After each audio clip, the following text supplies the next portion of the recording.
Women's day. আর আমাদের বাড়িতে তো কেক কাটার একটা অজুহাত চাই আর কি, কেক এসে গেছে। তার সঙ্গে আমার যেটা হঠাৎ করে মনে হলো, এবার মেন্স ডেতে কেক ফেক কাটা হয়নি, মানে ওই আর কি কিছু মিষ্টিমুখ করা হয়নি, কারণ বাপির তখন সবে সার্জারি হয়েছে, চলে এসেছিল, কিন্তু যেহেতু বাইরের খাবার তখন দেওয়া হচ্ছিল না ইত্যাদি ইত্যাদি, সেই জন্য ওটা তোলা ছিল।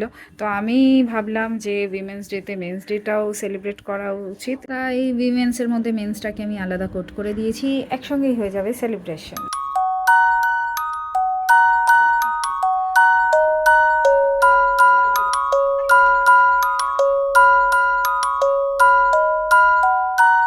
একটা কেক, যদিও কেকটা অত্যন্ত ছোট, 1/2 পাউন্ডের, কিন্তু পালক পুরো বসে খেয়ে নিচ্ছে।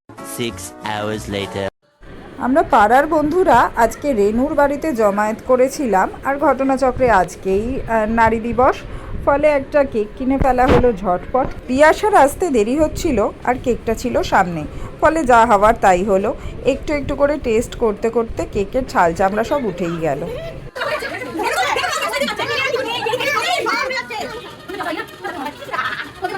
এসবের মাঝখানে আমাদের জন্য চমৎকার পাস্তা আর সিমুইয়ের চাউমিন বানিয়ে এনেছিল রেনু, যেটা দেখতে দেখতে উড়ে গেল।